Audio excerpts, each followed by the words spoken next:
Kamaru Usman is still laser-focused on a welterweight title clash against Islam Makhachev. On the latest episode of their pound-for-pound podcast with Henry Cejudo, the Nigerian Nightmare laid out his case with full confidence, calling it the biggest matchup the division can make right now. Kamaru is manifesting a massive year ahead, believing both he and Makhachev want this super fight, and it's now on the UFC to pull the trigger. At 38, coming off a solid win over Joaquin Buckley, despite a rough stretch before that, he sees himself as the proven name with the resume. Former champ, record title defenses at 170. That makes this a blockbuster. Pound for pound king versus the guy who dominated the UFC for years. He kept it respectful toward the young guns, but doubled down that Usman versus Makhachev delivers the highest stakes and biggest draw in the new Paramount era. When Henry weighed in on the welterweight landscape, specifically the controversy around Michael Morales' recent record update, Cejudo argued the loss, which was later removed, should actually stand as a defeat because clear footage showed him getting submitted. Alright, let's hear what Kamaru had to say.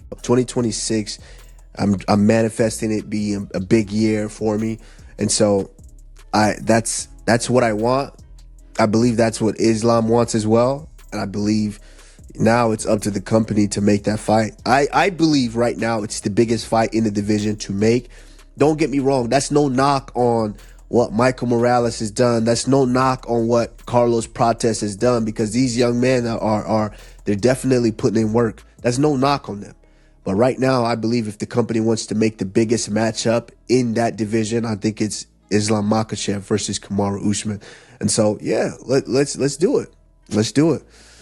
Yeah. But I'm excited. 2026, I'm excited for what the future holds for everyone. Yeah, man. Then Paramount, we're legit a couple weeks away from the first release of fighters on Paramount. And yeah, man, the Paramount deals just went up. It went from $60 a year to $90. Dustin Poirier is one of the few prominent voices in MMA predicting a big upset this Saturday at UFC 324. Justin Gaethje finishing Paddy Pimblett in their interim lightweight title fight. Dustin, a former interim lightweight champ himself, points to Justin's battle-tested experience in grueling 5-round dogfights, something Pimblett hasn't faced at this level yet. Justin's been in deep waters multiple times, absorbing massive punishment while dishing out heavy hands. Poirier believes Paddy will struggle to impose his grappling or take Gaethje down consistently, forcing a stand-up war where Justin's bigger punching power and willingness to walk through fire give him the edge. Dustin sees the highlight landing something big. He straight up predicts a stoppage, calling Justin the dog in the fight with that unbreakable mentality. It's a contrarian pick against the odds. Gaethje is around plus 400 or better for inside the distance, but coming from Poirier, who's lived those wars, it carries weight. Poirier emphasizes discipline as Paddy's only path, staying at range, picking shots for 25 minutes without getting drawn into exchanges, but calls it tough against a guy who's thrived in chaos. Let's hear it from him. Yeah, I think Justin stops him. Wow.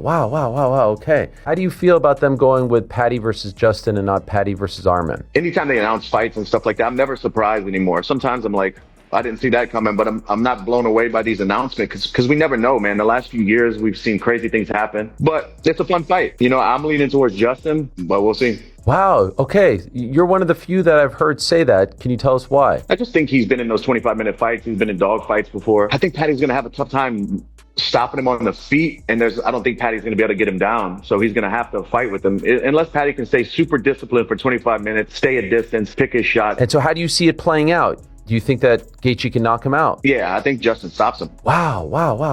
Okay. I believe he's the dog going into the fight. He is. And now you can do whatever you want as far as the betting is concerned, right? Dude, of course. Do you partake? Every now and then. I'm definitely going to partake in that one. Wow. You're going to go Justin via stoppage? Yeah, straight up, he's plus money. So if you profit, it's going to be a bigger odds. In a recent YouTube video, Georgian MMA personality Vako Gvinjalia sat down with former bantamweight champ Merab Dvalishvili and brought up a curious moment involving Khamzat Chimaev and fellow Georgian Roman Dolidze. Vako explained that Guram Kutateladze had once shared an interesting story with him, but had refused to make it public. However, Guram apparently passed the story along to Merab instead. Intrigued, Vako pressed Dvalishvili for more details during their conversation, eager to uncover what exactly went down between Chimaev and Dolidze. I've got to ask you this, Merab. Guram said that he told you the story of Khamzat and Roman sparring each other. Can you tell us how it went? The fans are really curious. Well, so we were training, right? Khamzat was at our gym, and me, Roman, and Khamzat were all training together at Extreme Couture. I was sparring with someone when suddenly I hear this loud scream of agony. I look over and Khamzat is absolutely raging. He's punching the wall, looking around all furious. Then I glance at Roman and he's walking around proudly, almost like he just won something. A couple of minutes later, I see Khamzat sitting there with his knee wrapped up, covered in ice. So here's what happened. Roman put him in a knee bar, Khamzat didn't tap, got really angry, and ended up injuring his knee in the process. I think he's still dealing with a knee issue because of that. He's still wearing a knee sleeve because of that. Dricus Du Plessis vows to be a different beast in a rematch with Khamzat Chimaev whenever he gets it. The former middleweight champ opened up in a recent interview about his title loss, where Chimaev smothered him with a relentless wrestling to claim the belt. DDP is up front. He says the fight was boring as hell. Even he got bored while it was happening inside the octagon. But Dricus isn't making excuses or dwelling, saying it pinpointed exactly what he needs to fix: his anti-wrestling defense and ability to stay on the feet or scramble back up when the pressure comes. He promises that if the rematch happens, you'll see a transformed version of himself, more prepared, more dangerous, and ready to counter everything Boers throws. Right now, though, the division has moved forward. Chimaev's camp has made it clear: one more successful defense at 185, most likely against Nasruddin Imavov in spring 2026 after Ramadan, before they push for the light heavyweight jump. Until then, that leaves DDP in line for a big, meaningful clash against Brendan Allen. Let's hear DDP break down the frustrating loss, the key improvements he's targeting, and why the rematch will look completely different. Roll the clip. Like I said on the night, big ups to him. He came out there and he did what he needed to do. Not the kind of fight that I would have wanted with all the hype. It wasn't a very fun fight to watch for anyone.